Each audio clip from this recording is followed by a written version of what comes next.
Hi everyone, Vegas Film Critic here, Jeff K. Howard, here to review the HBO miniseries Chernobyl, starring Stellan Skarsgard, Jared Harris, and Emily Watson, and created and written and directed by Craig Mazin. I heard so much buzz on Chernobyl, and I couldn't wait to watch it. And of course, I binge watched it. I had to watch all 5 episodes at once.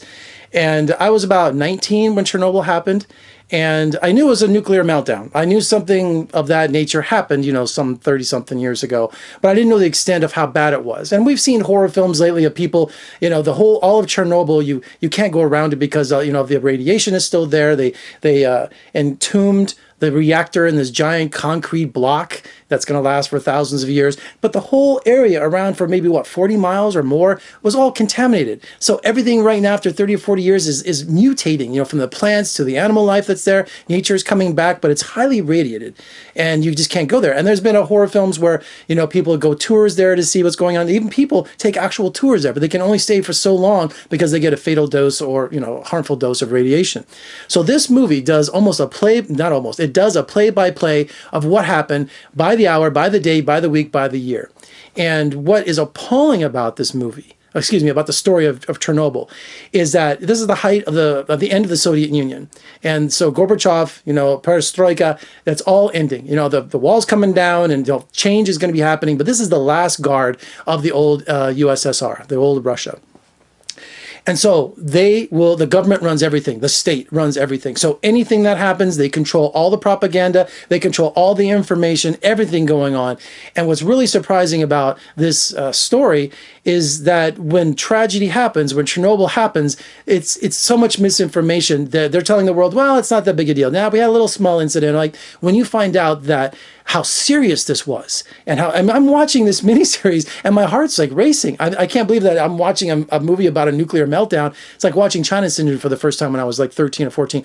You just think of the worst. I mean, we almost had a disaster on the scale of almost all of Asia and most of Europe would be uninhabitable. That bad. It got that bad. But Russia wasn't saying anything to anyone, even among their own people. So when you have Stellan Skarsgard, who plays the Ministry of Energy, you know, he's got this attitude. He's a high-up official. And when he gets to Jared Harris, who's a nuclear physicist, he's giving him the realities of everything. And he's like, look, I understand how serious this is, you know, and you're educating me on this, but you got to understand how the red tape and the pecking order and all this happens here in the Soviet Union. You know, so he's trying to get people to listen. You got to evacuate everybody. Oh, no, we can't draw that kind of attention. You can't they're sending people to die because they're getting a fatal dose of radiation. And when you see the radiation poisoning that happens to the first responders, that's happening to minors, that's happening to all of them, it's graphic, it's disgusting. And you think to yourself, how in the world are we still using nuclear power? It is the most dangerous toxic substance you could on Earth, or that's created by man. And I live in Las Vegas, in Nevada. We have,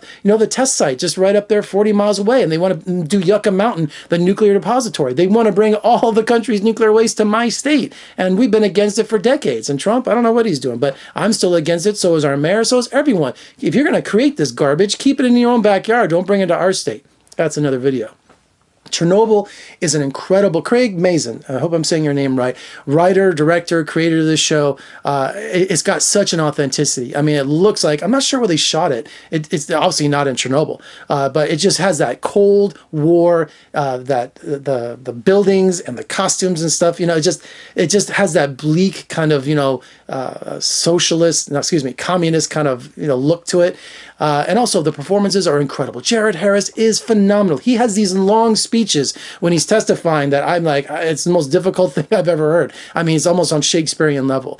Chernobyl is remarkable in its efforts to educate, to expose what happened and how when lies, when there's deceit, when there's just...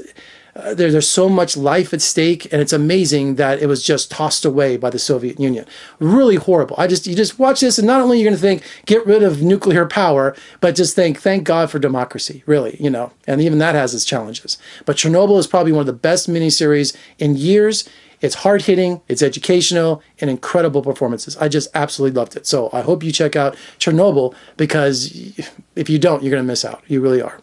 All right, for more reviews and interviews, just surf on over to my website at vegasfilmcritic.com. Check me out on social media, Facebook, Twitter, Instagram, and if you're watching on YouTube, please make sure you subscribe. I'll say it right. Make sure you subscribe and comment below. What did you think of Chernobyl? I'd love to know what you thought. Did you get freaked out like I did? Well, I hope so, because that means you're human. I'm Jeffrey K. Howard in Las Vegas. Thank you for joining me. I'll see you next time.